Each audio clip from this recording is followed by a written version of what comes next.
Bismillahirrahmanirrahim. Assalamualaikum warahmatullahi wabarakatuh. Perkenalkan, nama saya Muhammad Sri Sultan Agus Salim. Di sini pada kesempatan kali ini saya akan mempresentasikan terkait penggunaan multimeter analog.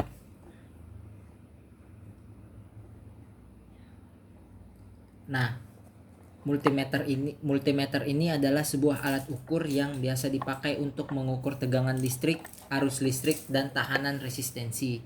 Sedangkan pada perkembangannya multimeter biasa sudah bisa digunakan untuk beberapa fungsi seperti mengukur temperatur, frekuensi hertz, dan sebagainya. Nah, dalam penyebutannya ada banyak sekali orang-orang menyebut alat ini. Yang pertama adalah multitester, yang kedua ada yang menyebutnya multimeter, dan ada yang menyebutnya dengan avometer. Kenapa demikian? Karena memang alat ini tidak hanya digunakan untuk mengukur satu satuan saja, akan tetapi ada 3 satuan yang bisa kita baca, yaitu ampermeter, voltmeter, dan ohmmeter. Nah, pada multimeter analog atau yang biasa disebut multimeter jarum, itu adalah sebuah alat pengukur besaran listrik yang menggunakan tampilan dengan jarum-jarum yang bergerak ke range yang kita ukur dengan probe. Multimeter analog ini mempunyai kelebihan, yaitu mudah dalam pembacaannya dengan tampilan yang lebih simpel, sedangkan kekurangannya adalah akurasinya rendah. Jadi untuk pengukuran yang memerlukan ketelitian tinggi sebaiknya menggunakan multimeter digital. Sedangkan ada juga multimeter digital. Nah, multimeter digital itu mempunyai kelebihan yaitu memiliki akurasi pembacaan yang sangat tinggi, karena memang angka yang terbaca itu langsung terlihat. Akan tetapi untuk kekurangannya, multimeter digital tidak cocok untuk membaca pengukuran tegangan yang bergerak naik turun, sehingga pembacaannya tidak stabil. Ketika memang kita ingin melakukan pengukuran dengan tegangan yang bergerak naik turun, sebaiknya menggunakan multimeter analog. Nah, pada multimeter analog ini ada banyak sekali tampilan-tampilan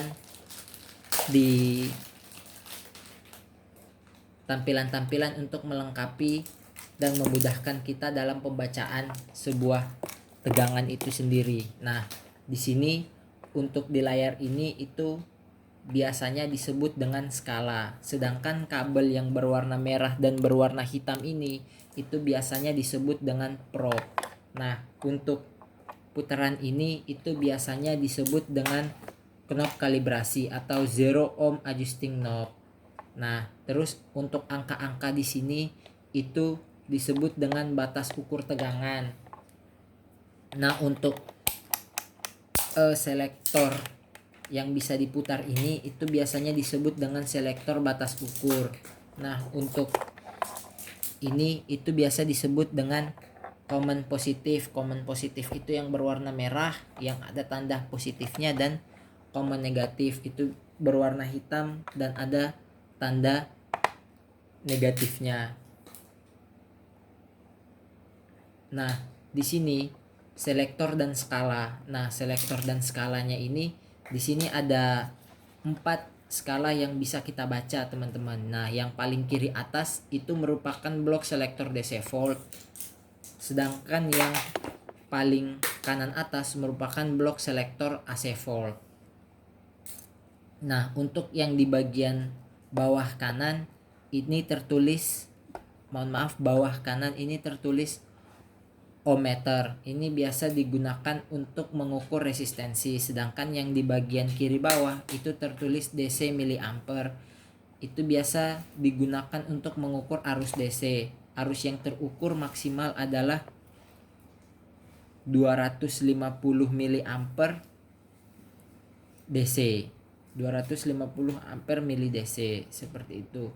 Dan penggunaan batasan ketika kita mengukur mengarahkan selektor ini untuk penggunaan batasan ukur harus di atas nilai arus perkiraan yang ada pada rangkaian.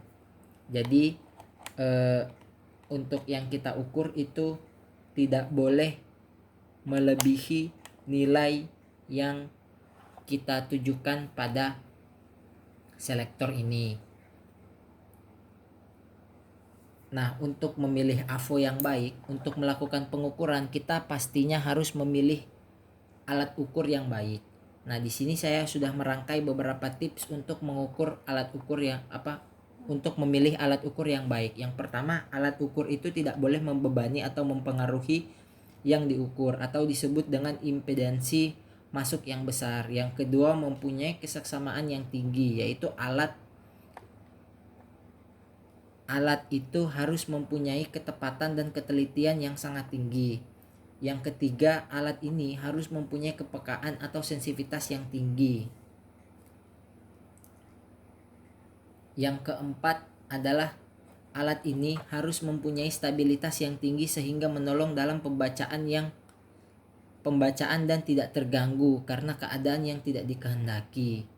Yang kelima, kita harus memiliki kemampuan baca atau reliabilitas yang baik. Dan yang keenam, kita harus mempunyai reliabilitas yang tinggi sehingga kita bisa menentukan hasil dari apa yang kita telah ukur dengan tepat, seperti itu. Nah, dalam penggunaan alat ini kita harus memperhatikan keselamatan kerja. Jadi untuk teman-teman yang baru pertama kali menggunakan alat ini, sebaiknya membaca manual booknya terlebih dahulu. Akan tetapi di sini saya sudah merangkai beberapa saran SOP yang baik dalam penggunaan alat ini agar alat ini bisa awet. Yang pertama adalah pasang prop dengan baik dan benar. Yang merah berada di komen positif dan yang hitam berada di komen negatif. Tapi ada beberapa multimeter di luar sana yang sudah dipasangi prop dengan permanen sehingga kita tidak perlu melakukan pemasangan atau pencabutan ketika alat ini ingin disimpan atau ingin digunakan, seperti itu. Dan yang ketiga, sebelum melakukan pengukuran, kita harus mengetahui jenis tegangan apa yang akan kita ukur. Ketika kita mengukur tegangan AC, selektor ini harus berada pada skala AC volt. Ketika kita ingin mengukur tegangan DC, selektor ini harus berada pada skala DC volt. Nah, jika kita tidak mengetahui tegangan ini AC atau DC, sebaiknya diarahkan di tegangan AC karena sesungguhnya tegangan DC itu besarannya bagian dari tegangan AC, seperti itu. Mungkin itu saja yang bisa saya sampaikan pada kesempatan kali ini. Lebih dan kurangnya mohon maaf. Jika ada salah kata, mohon dimaafkan. Ketika ada saran yang membangun dari teman-teman, bisa didiskusikan di kolom komentar. Sekian, wabillahi taufiq wal hidayah. Wassalamualaikum warahmatullahi wabarakatuh.